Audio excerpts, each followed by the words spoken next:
A city of magnificent stature, a centre of commerce, fashion and culture, passive, aggressive, capital of the world.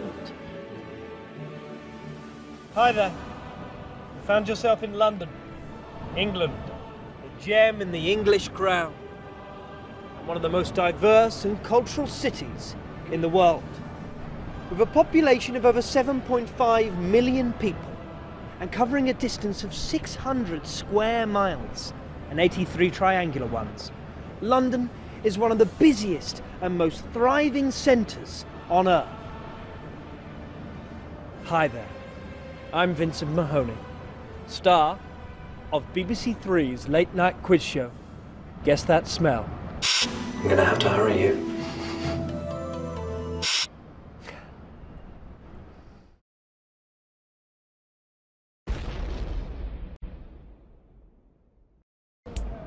In my time, I've done it all. Writer, actor, part-time beefeater. But most importantly, I'm a Londoner.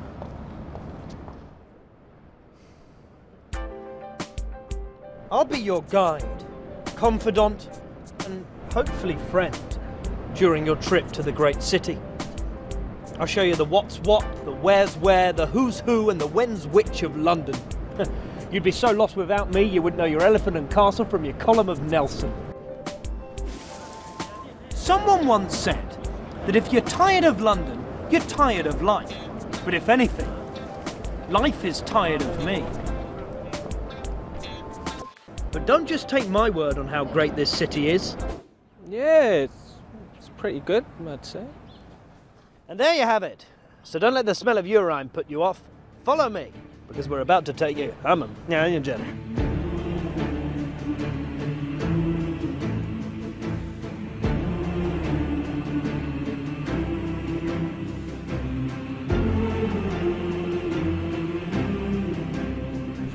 Some water from... Please do.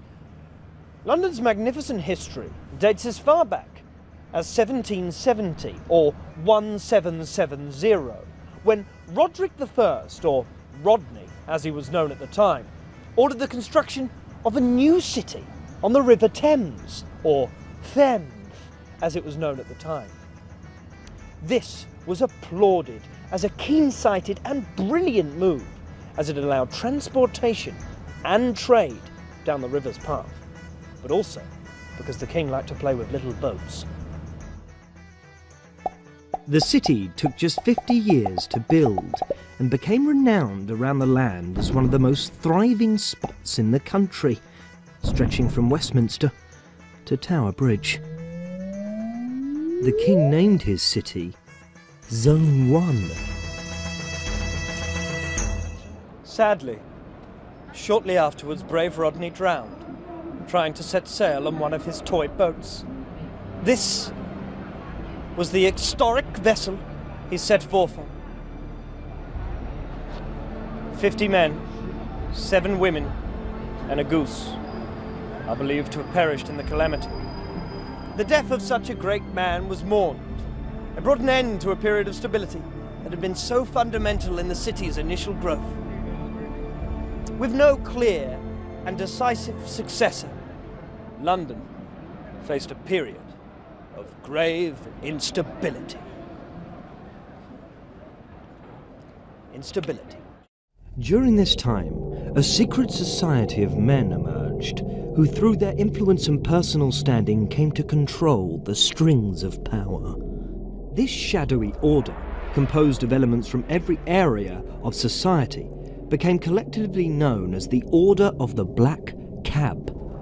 From merchants to physicians and bankers to barbers, the order is thought to have had members in almost every profession, each associated by their shared secret of what they called the knowledge.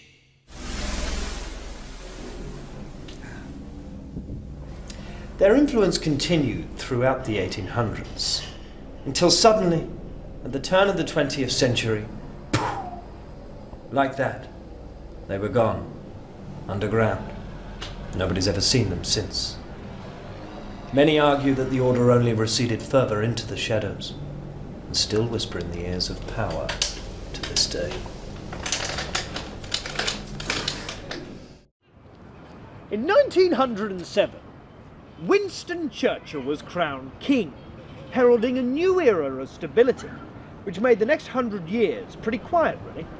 Most Londoners filled time by taking up little hobbies, such as gardening, knitting, basket weaving or drinking.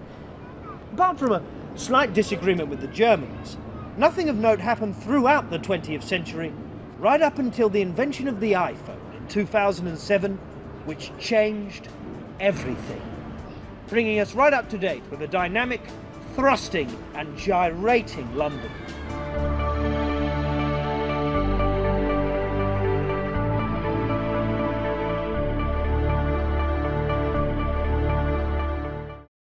When coming to London, it's not a matter of what there is to see, but rather what is there not to see. London's skyline is equal to some of the world's best, including Sydney, New York and Swansea. And some of the most famous spots are within just a stone's throw of each other.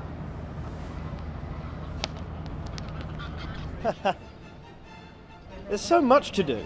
I'm just going to throw you a few ideas. Starting here on the South Bank is a relatively easy way to see some of London's most famous landmarks in a short space of time. Behind me is arguably London's most famous site, Big Ben. The clock tower stands an incredible 86 high, and its face is an astonishing 17 diameters in width. In 1981, the clock's second hand was stolen, and for many years, Big Ben has struggled with its seconds and is known for its 67-second minute and 74-minute hour. At the turn of the millennium, the government thought it would be more fitting if this symbol of London could be brought up to date, and to this end in February 2000, the face of Big Ben was changed to a digital display. A short 45-minute walk along the river's path will take you on a brief but concise tour of some of the most famous places of interest, past St Paul's Cathedral, Shakespeare's Globe Theatre, the Tate Modern, and finally to Tower Bridge and the Tower of London. The Tower is famous for its many uses as a treasury, armoury and the home of the crown jewels, but perhaps most famously as a prison and site of execution. Not too long ago, heads on spikes would line the fortified walls as a hellish reminder to all who saw them. The last person to be executed this way was Simon Cowell, after his trial for his crimes against humanity. The Mirror memorably ran the headline, "How will you get out of that one?" The real question is, with so much to see, how do you begin to make a choice? So what's your favourite part of London? I don't know, somewhere a little quiet like the park. Perhaps. You like somewhere a little closer to nature, eh?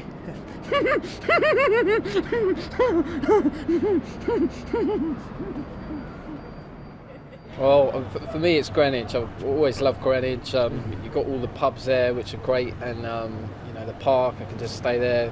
You know, I love it in the summer. Yeah. And it's not far away actually, because I live in Blackheath. So Oh, you're a Black Heathen? I didn't mean it in any... you...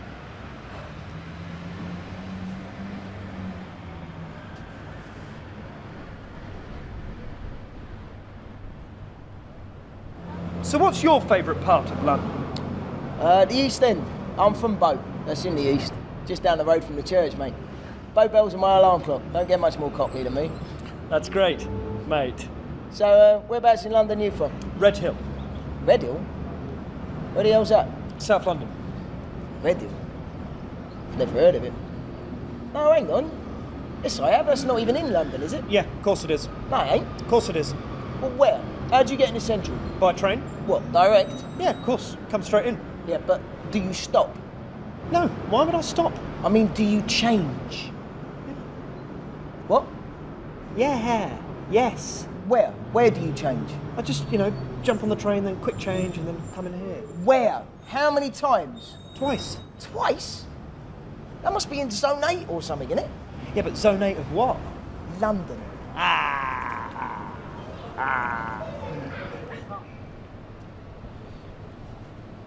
Moving slightly north of the river, we enter the West End, the famous West End, likely to be your primary playground during your time here. The famous shops of Covent Garden and the glitzy lights of Leicester Square bring in the tourists like moths. Not that I've ever seen a moth in a theatre. The majority of London's theatres are located here, showing glitzy, large-scale musicals that probably should have moved along some time ago.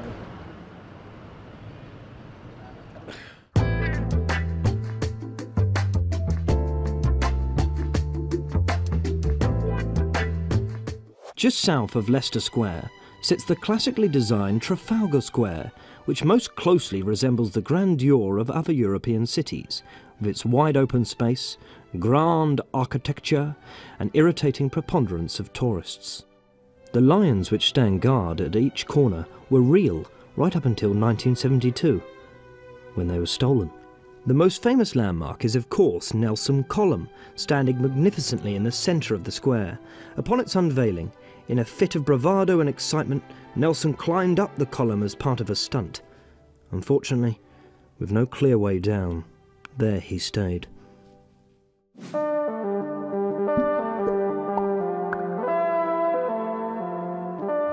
The River Thames was brought to England around 300 years ago, some years before London's birth.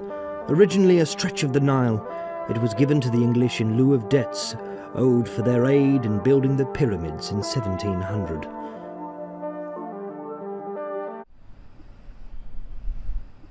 I'm in Neasden. Don't come here.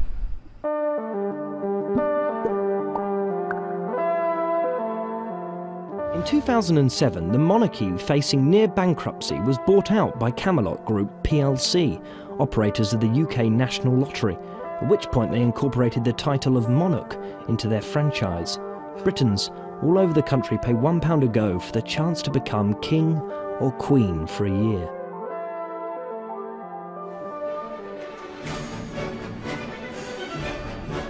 In a city so vast, there is always the risk of feeling hemmed in, but it shouldn't take you long to seek out some of London's beautiful and open green spaces. Parks. Greenwich is a perfect retreat from the bustle of the inner city. Known as the Millennium Borough, it is famous for its accomplished University of Art, Dance and Music, as the home of the Royal Observatory, and the spectacular Marmite Museum. It is also the place where time begins. The observatory, top of the hill right there, sits directly on the Meridian line. The point-like singularity that we've all come to know as the universe today originated here, in leafy Greenwich, making that point right up there the centre of the universe. Time emanates and flows from right up there. Can you hear it? Shh. What do you mean? Sorry. Can you hear it? One thing you may notice is that the closer you get to the observatory, the slower time seems to travel. And if you stand up there, right on the Meridian line, you can see time travel in all directions at once. London is one of the best cities in the world for shopping, with hundreds of clothes shops in Carnaby Street, Regent Street and Oxford Street, Harrods and Hamleys. If it's shopping you're after, you can find it here.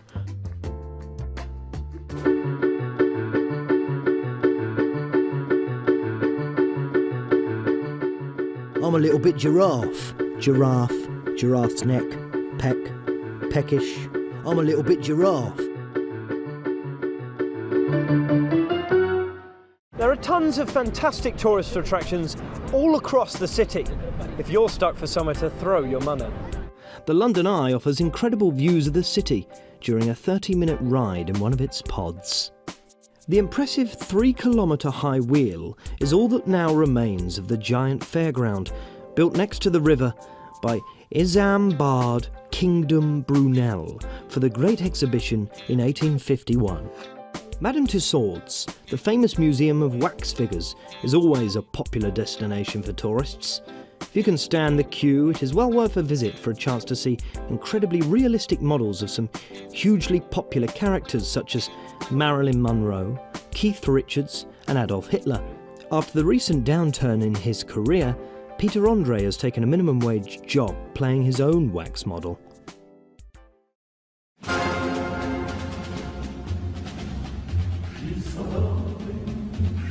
Head down to Highgate Cemetery for an opportunity to see Karl Marx's grave and give a nod to the father of modern socialism. You can head to the cemetery shop afterwards to buy all sorts of souvenirs such as umbrellas and pencil cases with Marx's face on them. There is a small entrance fee, but it's worth it, and monuments to socialist ideals don't maintain themselves. Have a conversation with Oscar Wilde just off the Strand. This bench, which was designed to offer a place for Londoners to perch and converse with the famous wit, bears his famous remark, "We're all stars for 15 minutes, but some of us are looking at the gutter." Shocking. Visit the BFI IMAX cinema in Waterloo to experience the biggest screen on the planet. They exclusively show films in 3D, because let's face it, it's just not worth seeing otherwise.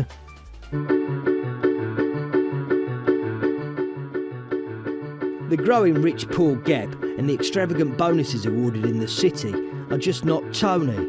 Tony Blair, fair.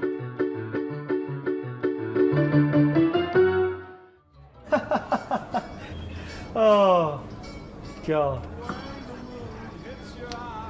Where can I get something to eat? You're probably thinking to yourself at this point. Most Londoners subsist entirely on jellied eels and the ubiquitous chip, which isn't entirely to everyone's taste, but does represent the most authentic culinary experience for those wishing to adapt to the lifestyle.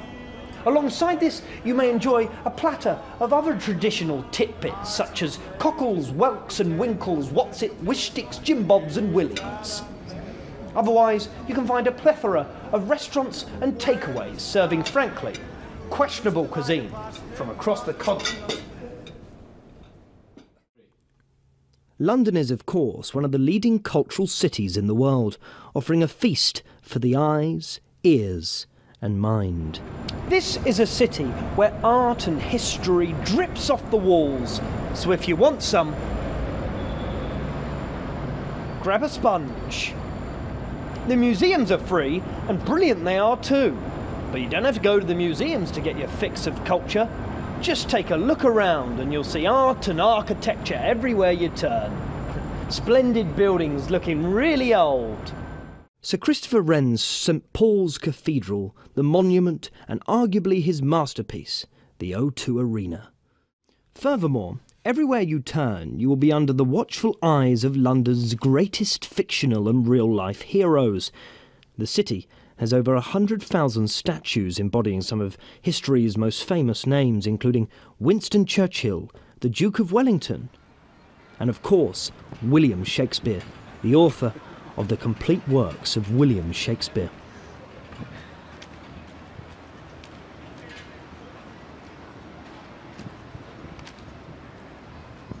London has a rampant and open gay scene. Key places of interest might be GAY, Gay, or Hampstead Heath. The area known as Soho is famous for its bars, clubs, and filthy sex shops. It's also the centre of a thriving gay community. Oh, here's one now. One what?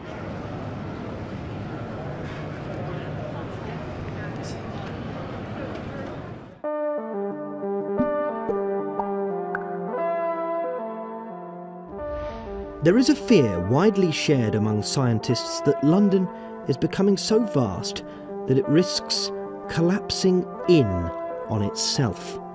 If it continues to expand on its current rate without any efforts made to curb its growth, it will eventually implode.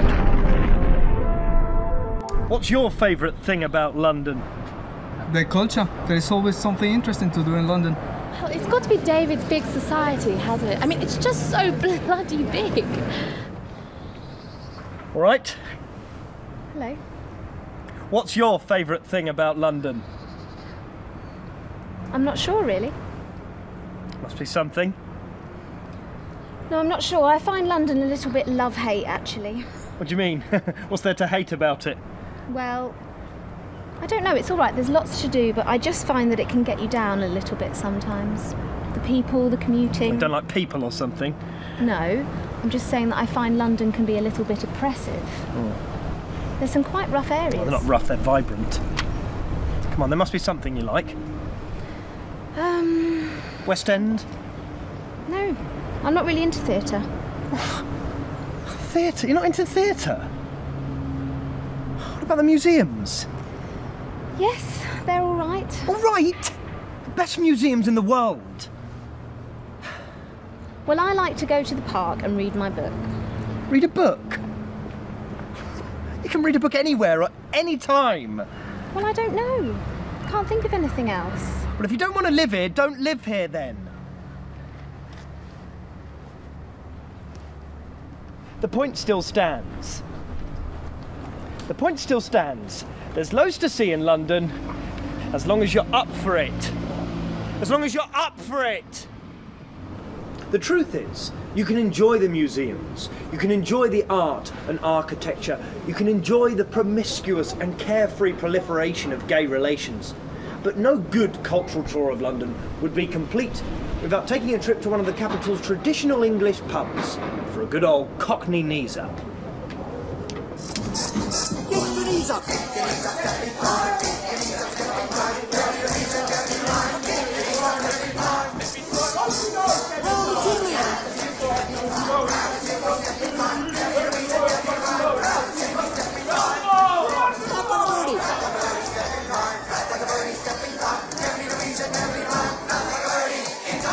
They may call New York the city that never sleeps, but London's trains can get you anywhere as late as midnight. So we're not that far behind. You're going to need to find yourself one of these, an Oyster card, easily topped up at any of London's underground stations, making travelling quicker, cheaper and easier. However, if you want unparalleled access to the high life, you're going to need to find yourself one of these, a lobster card, used by London's fashionable elite. The trains are frequent enough, and you'll never be left waiting long for one to come along. One word of warning: never try to press the open button on the tube door, because they open automatically, and you'll just end up looking like an idiot. People are always saying health and safety has gone mad. Incessant instructions to mind the gap are just an example of this. That said, under the current government, it remains illegal to fall down the gap. No, don't worry about it. I found it. It was in my pocket. In 2009, the Northern Line was renamed the Northern and Southern Line when it became apparent that lots of people were stranded in High Barnet, not aware that trains also ran the other way. Hundreds of people were forced to sleep in the station, but at least one person was killed. Sorry, I mean at least one person was killed. Please be aware it's perfectly permissible to travel south on the same line.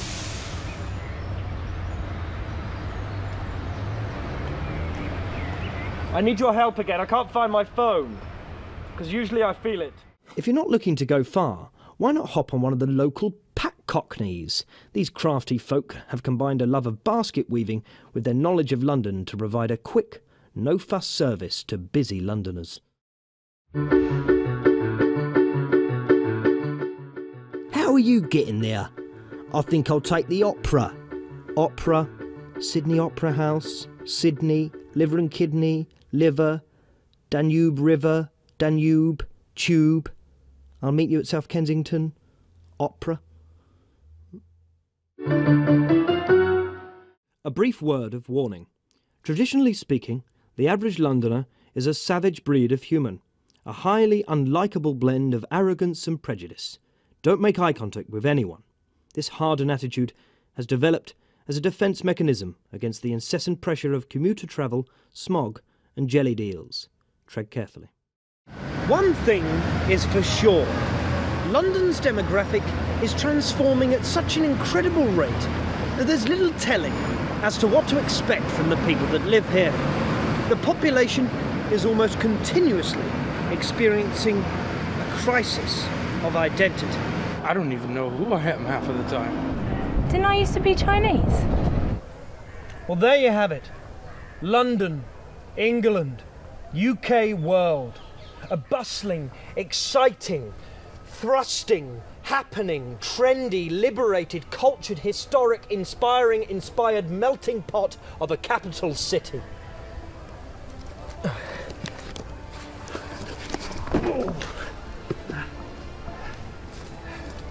A city of sunsets and sunrises. Buildings, people, pavements, rivers and bridges, traffic, fine dining and not so fine dining. A place where you can wake up in the morning and go to bed in the evening. A place where people get up in the morning, go to work, finish work, have a drink and go home again. A place where your best friend's brother can become your adopted second cousin all in the space of a hazy summer. A place where dreams are made and quite often not made at all. So come on, there's no use gingerly standing on the banks, watching the water of life go rushing past in a torrent